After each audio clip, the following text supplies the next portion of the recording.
So hello guys, अस्सलाम वालेकुम। मैं आपका दोस्त रैन हाजिर हूँ सामने फिर एक नई यूट्यूब वीडियो के साथ। पिछली वीडियो में हमने जाना था कि कैल्शियम इम्बैलेंस क्या होता है, हाइपोकैल्शियम में क्या होता है, ये हमने जाना था। इस वीडियो में हम जानेंगे कि कैल्शियम एक्सेस या हाइपर कैल्शियम है या बॉडी में कैल्शियम की मात्रा ज़्यादा हो जाएगी तो क्या होगा। ये कैल्शियम इम्बैलेंस का पार्ट 2 है और इसमें हम जानेंगे कि कॉजेज ऑफ हाइपर कैल्शियम और मैनेजमेंट ऑफ हाइपर कैल्शियम या कारण, हाइपोकैल्शियमिया के कारण और हाइपर कैल्शियमिया के मैनेजमेंट, कैसे उससे बचना चाहिए और क्या क्या करना चाहिए। स्टार्ट करते हैं। What is hyper calcaemia? Hyper calcaemia is an abnormally high level of calcium in the blood, usually more than 11 mg per dl or 5.5 milliequivalent per liter of blood. Hyper calcaemia blood में calcium की मात्रा ज़्यादा हो जाने को कहते हैं। Hyper calcaemia तब होता है जब बॉडी में कैल्शियम का लेवल 11 mg पर डीएल या 5.5 मिलीग्राम पर लीटर से ज़्यादा होता है। कॉजेस ऑफ हाइपर कैल्शियमिया, कारण हाइपर कैल्शियमिया के। ओवर एक्टिव पैराथायरॉयड ग्लैंड, यह एक ऐसी कंडीशन है जिसमें पैराथायरॉयड ग्लैंड बहुत ज़्यादा पैराथायरॉयड हार्मोन बनाने लगती है जिससे ब्लड में कैल्शियम का लेवल बढ़ जाता है। डिहाइड्रेशन और loss of body water, body में पानी की कमी हो जाने से भी हाइपर कैल्शियम हो सकता है। एक्सेसिव इनटेक ऑफ कैल्शियम और vitamin D supplement over time, calcium और विटामिन डी ज़्यादा खाने से भी हाइपर कैल्शियम हो सकता है। और कंजप्शन ऑफ मिल्क प्रोडक्ट्स और एंटासिड्स कंटेनिंग कैल्शियम, कैल्शियम से भरे मिल्क प्रोडक्ट या एंटासिड्स ज़्यादा खाने से भी हाइपर कैल्शियम हो सकता है। क्रोनिक किडनी डिसीज़, कोई किडनी डिसीज़ है आपको या किडनी फेलियर है तो उसकी वजह से भी आपको हाइपर कैल्शियम हो सकता है। Use certain medication such as thiazide diuretic, thiazide diuretic का ज़्यादा यूज़ करने की वजह से भी आपको हाइपर कैल्शियम होने के चांसेस होते हैं। Management of hyper calcium, hyper calcium के मैनेजमेंट के बारे में बात करते हैं। If patient have severe hyper calcium may be needed to be hospitalised to reduce calcium to safe level and protect kidney and bones. If so, hyper calcaemia treatment में include, अगर patient को severe hyper calcaemia है तो calcium को normal level तक लाने और kidney bones की सेफ्टी के लिए पेशेंट को हॉस्पिटल में एडमिट कराने की ज़रूरत होती है। Hydration with normal saline is necessary in every patient with acute severe hypercalcemia to correct the ECF defects due to nausea, vomiting and polyuria. This may require infusion of 3 to 4 liter of 0.9 sodium chloride over 24 to 48 hours hydration.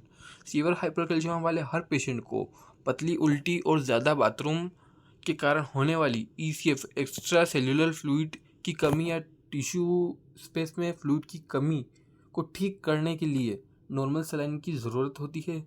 इसके लिए 24 से 48 घंटों में 3 से 4 litre 0.9% sodium chloride चढ़ाने की ज़रूरत हो सकती है। Can change urinary calcium excretion by increasing the glomerular filtration of calcium and decreasing tubular reabsorption of sodium and calcium. Calcium के ग्लोमेरुलर फिल्ट्रेशन रेट को बढ़ाकर और सोडियम और कैल्शियम के ट्यूबुलर रिअब्जॉर्प्शन को कम करके यूरिन की मदद से कैल्शियम बॉडी से बाहर निकल सकता है।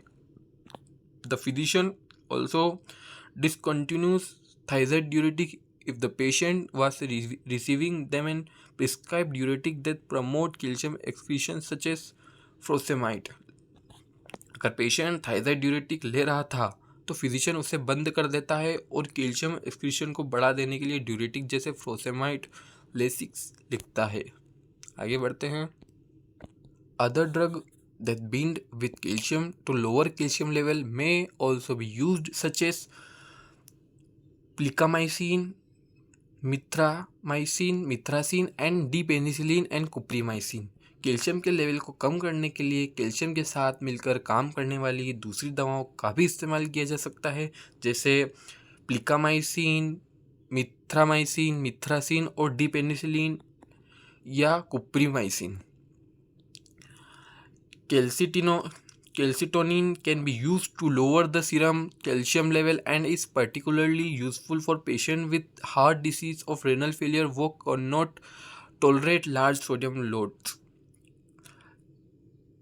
कैल्सिटोनिन का यूज सीरम कैल्शियम के लेवल को कम करने के लिए किया जा सकता है और यह हार्ट डिसीज़ या किडनी फेलियर वाले उन पेशेंट के लिए स्पेशल रूप से इस्तेमाल की जाती है जो सोडियम की ज़्यादा मात्रा सहन नहीं कर सकते।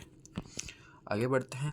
Calcitonin reduce bone reabsorption, increase the deposit of calcium and phosphorus in the bones and increase urinary excretion of calcium and phosphorus. Calcitonin bones के रिअब्जॉर्प्शन को कम करता है और बोन्स में कैल्शियम और फास्फोरस के जमाव को बढ़ाता है और कैल्शियम और फास्फोरस के यूरिन एक्सक्रीशन को बढ़ाता है. Bisphosphonate is the treatment of choice of inhibit of bone reabsorption. Administer bisphosphonate, pamidronate and zoledronate intravascularly to inhibit bone breakdown. Bone reabsorption को रोकने के लिए बाइफॉस्फोनेट सबसे अच्छा ट्रीटमेंट है. बोन्स ब्रेकडाउन को रोकने के लिए बाइफॉस्फोनेट, पेमिडोनेट और जोलेंड्रोनेट को इंट्रावेस्कुलरली दिया जाना चाहिए. आगे बढ़ते हैं.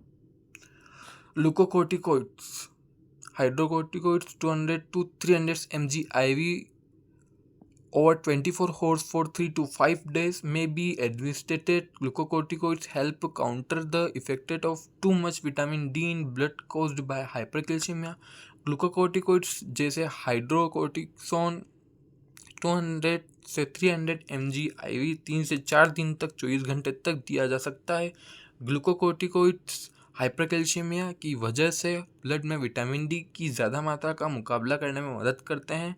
Dialysis is usually reserved from severity hypocalcaemia patient refractory to other therapies or who have renal insufficiency, but both peritoneal dialysis and haemodialysis can be effective to remove excess fat and calcium from blood. Dialysis आमतौर पर गंभीर रूप से हाइपरकैल्शियम से पीड़ित ऐसे patient के लिए रिजर्व के रूप में होता है जो दूसरे ट्रीटमेंट नहीं करवाना चाहते या जिनकी किडनी खराब हो जाती है. लेकिन पेरिटोनियल डायलिसिस और हेमोडायलिसिस दोनों ही ब्लड से ज़्यादा वेस्ट और कैल्शियम को हटाने के लिए इफ़ेक्टिव हो सकते हैं. So thanks for watching. Hopes आपको इन्फॉर्मेशन इम्पोर्टेंट लगी हो. ऐसी और इम्पोर्टेंट जानने के लिए आप बने रहिए. तब तक के लिए बाय बाय.